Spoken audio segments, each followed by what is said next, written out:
In this episode of Rich in Relationship, how to stay in your lane when you're on vacation.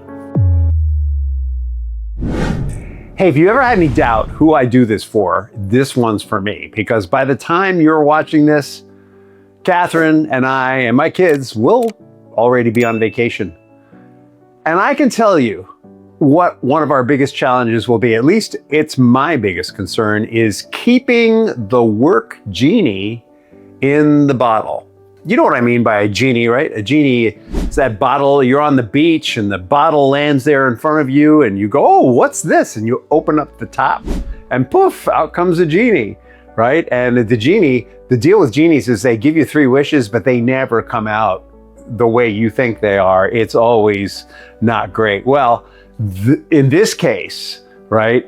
In this case, the work genie, it comes out like we're on the beach and we are relaxing and we're having a good time with our family. And all of a sudden, we're struck. One of us is struck with this brilliant freaking idea. And you know what?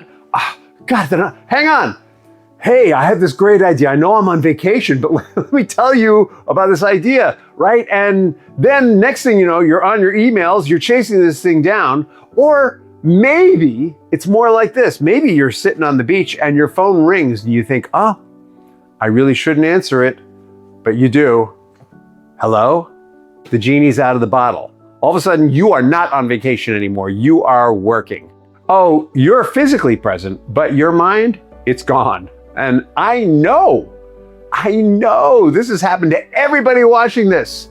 And my fear is it might happen to me. Well, let me be really clear, all right? I love work. Catherine, she loves her work too. We love our work. We're passionate about it. And what we know about work is nothing just happens, at least in terms of our choices, right? We're either choosing to be together with our family or we're choosing to check out and be somewhere else. And I want you to get it. We love what we do. We love what we do.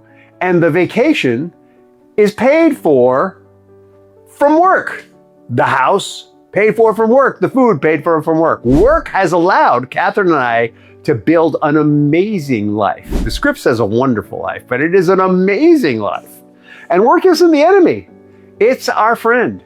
In fact, before this trip that I'm now on, while you're watching this, but not on while I'm recording this, Catherine and I were talking about this episode right here. And here's what we were talking about, right? I have all kinds of ways to express myself creatively. And one of the great things about vacations is you get to relax, but new stuff can come out. I like to write and I work on furniture and I build gardens and I play ukulele. But you know what? Catherine expresses almost all of her creativity through her work. And I said to her, you know what? I don't want you to feel like you can't be creative. And she said, well, neither do I. And so it's really about when and how does she choose to focus on the creative side of her work, writing a book that's work-related, for example. What am I really trying to keep in the bottle is the question that came out of this discussion. And the answer really surprised us both. We don't want to be working when we're spending time together, but it's not that the work is so distracting. It's about urgency, right? In all the scenarios I described to you, there's an urgency. When the new idea hits, there's an urgency. The urgency is, oh my God, what if I forget this? For entrepreneurs and really for families, urgency usually wears work clothes. Sometimes it wears family clothes, but that's why I still call it the work genie, because even though it's the urgency genie, it channels itself through the message of how am I going to survive? All right, and vacation is kind of the opposite of survival. We've already made it so we can vacate kind of thing. Once you start looking for it, you realize that urgency wears a lot of disguises. Children, laundry, business, text, schedules, the dishwasher, my favorite. Every part of life begins saying, deal with me now. Because if you don't, things are going to be really messed up. And before you know it, you've become addicted to reacting. I worked with a couple who decided to take their children to Club Med. Guess what their name was? Yeah, you know. It's Brad and Gwen. So they took their children to Club Med. They desperately needed a vacation, but they also owned a business. So while the kids were in the kids program, Club Med has kids programs, it's supposed to be so you can hang out together as adults. They caught up on emails, they returned emails, they solved problems, they put out fires right and left. They kept saying, we will spend some adult time together after the kids go to sleep later. Well, the kids hated the camp, it turned out. So after a couple of days, instead of stepping back and asking what's most important right now, they reacted to this next urgent problem. They took their kids off resort. They all went off resort. They thought maybe this is a way that we can spend time together. And even though they knew better, they let the kids drink some local water. They were in Mexico. Mexico has a reputation for having some questionable water. And guess what happened? The kids got really sick. And now they weren't dealing with work urgency. They were dealing with sick kid urgency, the worst kind. Multiple trips to the bathroom, spewing out of both. You know what I'm talking about. You've been there. Doctor visits, canceled excursions. And instead of creating memories together, the family spent most of the vacation taking care of the children who were throwing up, etc. And when they told me the story, I realized something. Every decision had been driven by urgency. Instead of sitting down with the kids and talking to them about, hey, what is it about kids club, kids camp that's not working for you? They just tried to fix it. They were just being reactive. Urgency drives reactivity. And the secret to success is in proactivity. And proactivity is grounded in what's really important. And that's when something clicked for me. The work genie doesn't just steal our emotional presence, it steals our whole perspective. When we are constantly reacting, we never stop long enough to ask, why does everything feel so urgent? Why do I feel most alive in the face of urgency? We become, instead, experts at putting out fires.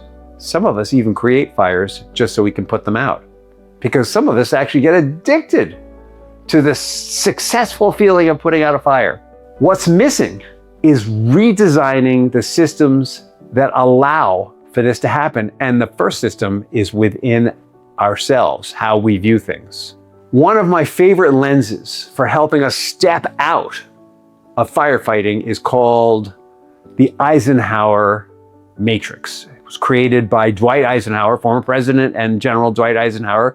Dwight is known for defeating the Germans by A, attacking their supply chain, and B, ensuring that we had one. He built the interstate system in this country. So if you ever have a problem with the interstates, you can blame Dwight. But he did that because he saw that in order for this nation to thrive, we needed supply chains. And at that time, supply chains were supplied by rail and by the road. And actually, the interstate system is why companies like Amazon are successful today, amongst other things. But he did this, he came to this conclusion by using the Eisenhower, what is now called the Eisenhower Matrix. So he divided decision-making into 4 boxes. And on the top would be urgent and not urgent. And on the side would be important and not important. Or you could put on the top important and not important, and on the side urgent and not urgent. It doesn't really matter. But urgent and important would be box 1. Urgent and not important would be the next box over. Important and not urgent would be the lower left-hand box, in the way I'm doing it now. And not urgent and not important would be the lower right-hand box. And Dwight maintained that you should throw out whatever's not urgent and not important. Why the heck are you even focusing on it? He maintained that anything that was urgent but not important should probably be given to someone else. And that the thing we neglected most are the things that are important but not urgent. Why? Because urgency steals our attention. Most of us have become incredibly good at living in the urgent boxes. The tragedy is the things that create the greatest emotional and financial prosperity in our lives usually live in the important but not urgent box. That is the box where real change happens. If Brad and Gwen had been living in the important but not urgent box, their whole approach to the Club Med vacation would have been different. Number one, they would not have been working their tails off all the time. Maybe they had some pressing projects that they had failed to proactively hand out, but they would have divided it into how much of what we need to do is important but not urgent, and when can we do it? And how much of this urgent stuff is really just nonsense? And how much of this could we just delegate out altogether? They might have cleared some space for themselves. And if they had that space, when the kids said, oh, we hate kids club, maybe they would have sat down and talked to them about it. Maybe they would have found a way to have them in kids club some of the time and then be playing with them themselves some of the time. Because honestly, what the kids really wanted was more Brad and Gwen. And they wouldn't have leapt to, oh, this place sucks, let's go off campus. The tragedy is that the things that create the greatest prosperity live in building up our partnership, clarifying who owns what, creating systems for separating out the urgent and not important from the urgent and important, from giving us the space to work on what's important and not urgent, developing a family vision, that's important but not urgent, by the way, a family charter, let's call it, protecting your health, planning your finances, prayer, meditation, mindfulness, resting, listening, playing with your children, praying, mindfulness, meditation, listening, playing with your kids, talking to each other. None of these things feel urgent until they become urgent. As Catherine and I prepared for this vacation, we realized something. We're both totally driven A-type personalities, and the work genie, we're walking around with our own bottles, is what I'm telling you. And the question isn't, can we stop thinking about work? The question is, can we intentionally choose when we're going to give our attention to that work instead of allowing it to distract us from what's really important, which is our partnership, what's really important, which is our children, what's really important is enjoying this time together, which is so rare.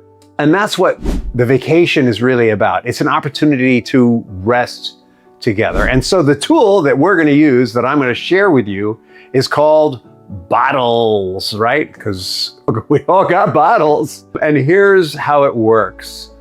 It's a system that's designed to help us be more present and pay more attention when we're focusing on what's right in front of us and it's not work.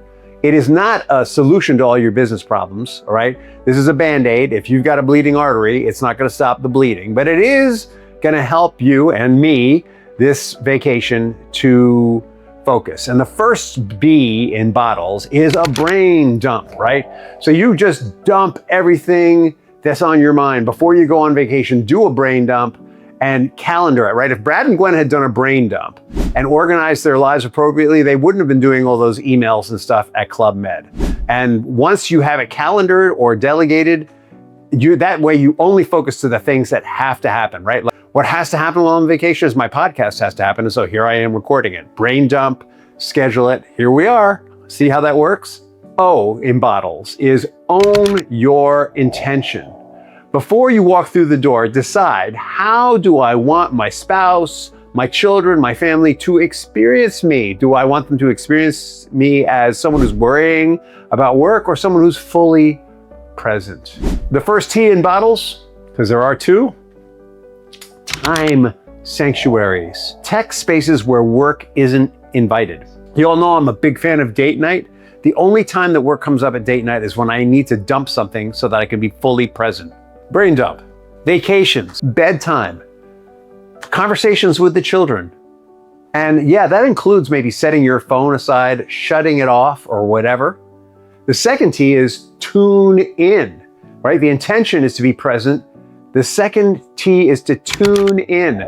Notice when you've mentally left the room, which happens, right? We're all distracted every 27 seconds or less, something like that. 17 seconds, I think, is our total attention span now. Your body might be present, but where is your attention and how do you bring it back? The L in bottles is let it go.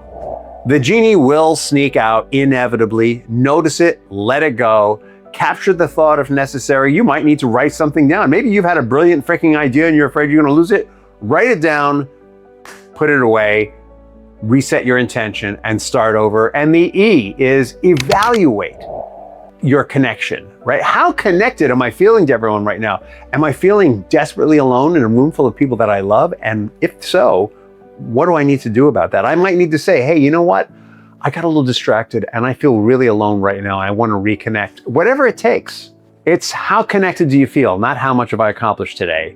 The S is serve your purpose. What is your purpose for being there? Am I at work? If you're at work, the purpose is work. But if you're with your family, you serve your family.